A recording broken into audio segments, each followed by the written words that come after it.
Hello guys, welcome back to another Nioh 2 build video. This one is a versatility build that makes use of all of the weapon skills within both of your main and secondary weapon. It's entirely focused around pure weapon combat. I've seen a few versatility builds doing the rounds recently, and I feel it's important to note before we start that versatility isn't going to be the big boss modding obliteration set bonus that it might sound like, but what it is a reward for people who enjoy playing the game with heavy emphasis on weapon combat. Before we get into the build, I'll just expand a little bit more on versatility for those that don't quite know what it is. Essentially, it's a melee attack buff that stacks up to 9 levels, each stack increasing the power of the buff. To gain a stack, you have to use a unique active skill.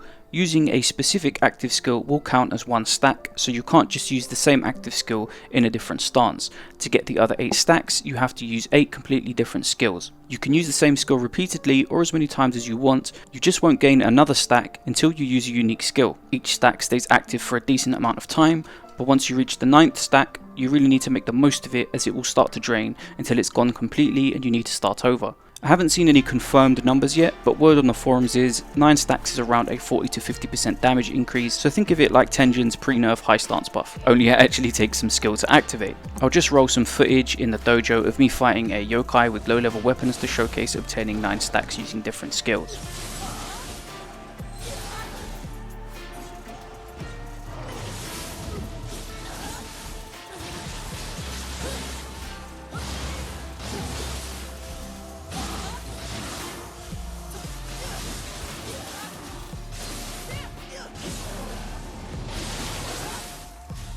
So, my version of this build is essentially running 6-piece Benzai Ten's Grace for versatility, combined with 5 pieces of Bishamon Ten's Grace for the 5th piece, active skill damage bonus.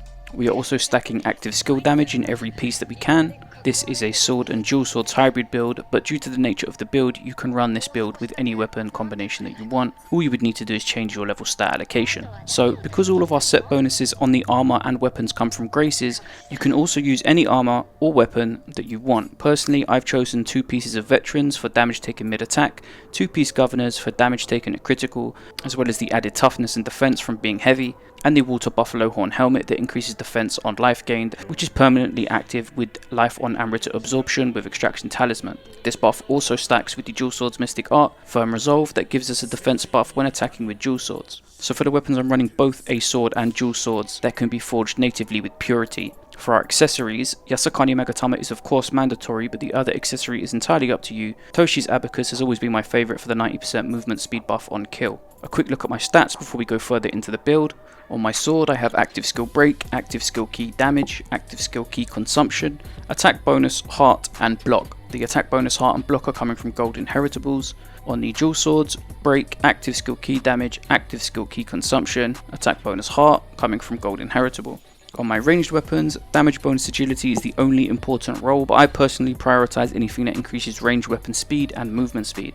On the helmet, active skill damage, key increase, inherited running speed, which I have on all of my armor. It's not important, but being nimble is a big part of my playstyle.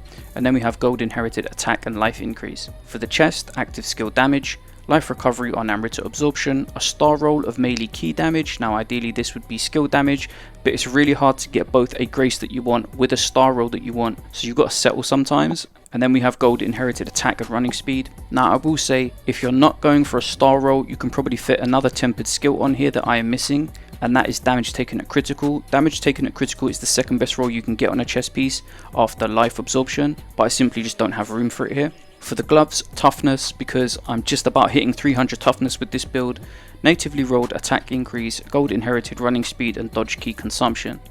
For the waist, dodge key consumption, fasted winded recovery, gold inheritables of attack and running speed.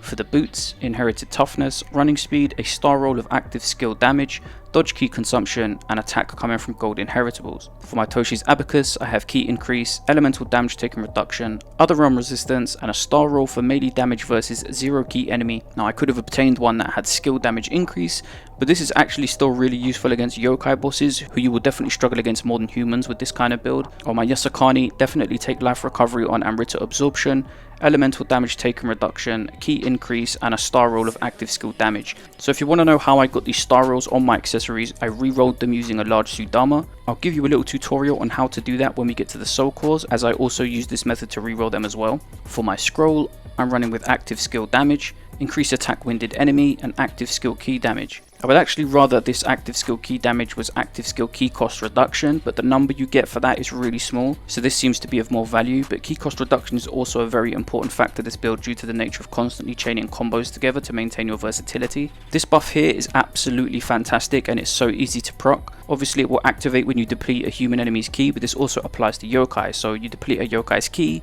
you gain an attack buff. Let's say you're also at 9 stacks of versatility, the yokai is just standing there for 5 seconds with no key, and on top of all of your super attack buffs, you're also hitting with almost 20% more damage from melee versus 0 key enemy on your accessories, if you have that. For our jutsu then, the only 2 things you need are probably barrier talisman and extraction talisman. Extraction talisman is the most important because it's going to be your main source of healing with life on Amrita absorption, which in turn will keep your defense buff from the helmet activated with defense on life gain perk. Barrier because, as mentioned, you are constantly attacking non-stop. We need as much key regen / key cost reduction as possible.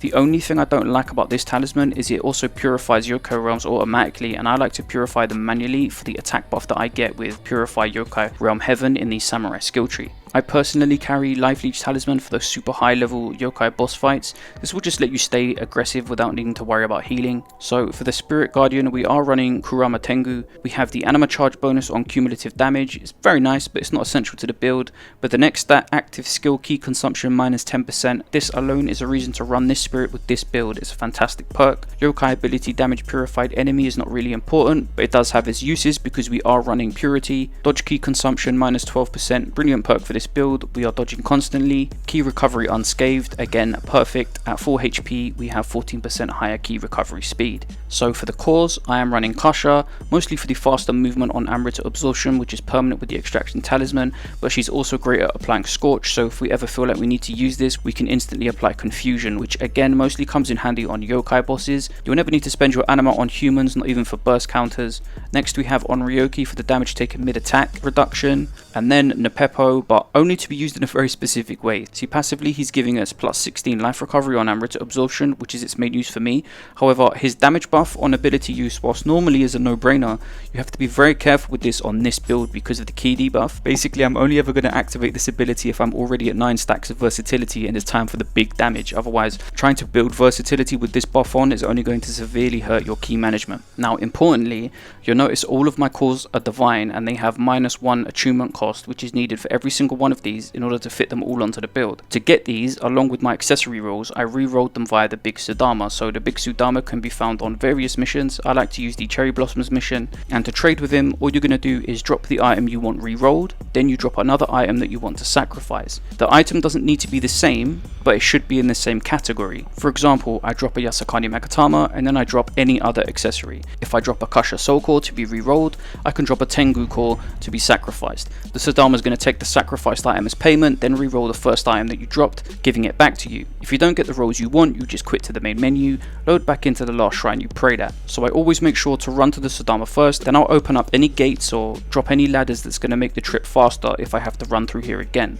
So open the gates, drop the ladders, go back and save again at the shrine before you start trading with the Sudama. There isn't much point in covering the skill tree simply because I'm literally using everything within the sword and dual swords. But what I will say is for dual swords, I preference the Firm Resolve Mystic Art because I love the defense buff. It's so good and it stacks with Water Buffalo Helmet. But the other Mystic Art momentum is actually perfect for this kind of build as well due to the key management. So honestly, it's up to you. I just love Firm Resolve because it's something I've been attached to ever since Nioh 1. On the sword, however, you're going to want both Mystic Arts and you're going to switch between them depending on what you're fighting. So Sword of Salvation is going to be for humans and Sword of Execution is going to be for yokai. Similarly, with these two skills down here, Heaven Flash for humans and Swift Step for yokai. These two skills along with the Mystic Arts are what I switch between depending on what I'm fighting. Heaven's Flash is great on humans because it gives a little stagger as well as lets you follow up in high stance for key burst, and it's a great combo. You really don't want to try using this skill against a big ass yokai boss because he's just going to respond by slapping you across the room. So for yokai, it takes Swift Steps, you can just dance around enemies with ease. You can of course use Swift Step against humans as well, just Heaven Flash is really strong against them. In the Samurai tree, make sure you have Damage Boost Heart, Damage Boost Skill and Masterful Slice. I attach Masterful Slice to my Key Burst in high stance and the damage boosters to my EI Slashes and Sign of the Cross. For the stats, take anything required by your gear, Yasakani and Spirit Guardian.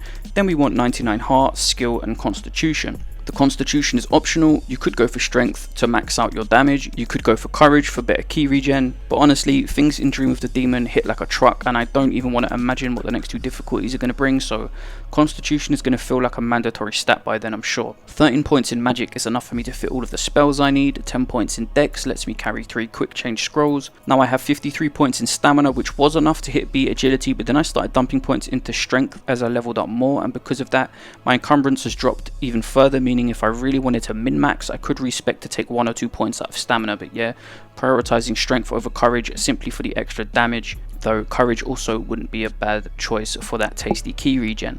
Make sure to dual scale your weapons with remodeling, which you can do by heading to the remodel in the blacksmith, select your weapon, select the 2 stats you want to scale, so in this case heart and skill, press triangle on heart, press X on skill, and boom, you're dual scaled with both stats. Remember to only do this if you have both stats at 99 or an equal number. And finally for the clan, I'm still in Honda. The 7% skill damage, while significantly nerfed, is still useful to me, and the 80% chance to have damage received at full health halved is extremely underrated. That said, I'm still keeping my options open to changing clans, so if you guys have any advice on what you think would be a better clan than Honda for a pure melee focused build, please let me know. But that's going to cover the build for now, guys. I'm not sure whether to work on another build next or provide a tutorial video, something like an advanced guide to Sword and Dualswords hybrid playstyle. Feel free to let me know down in the comments if you have any suggestions on what you want to see next. You are of course always welcome to join our Discord to hang out, ask questions, group up with other players, trade and general banter. Links will be provided in the description and pinned comment. In the meantime, if you like this video, please hit the thumbs up, and if you're not already subscribed, consider doing so for more Nioh 2 content coming soon. Okay guys, until next time, stay safe and take care.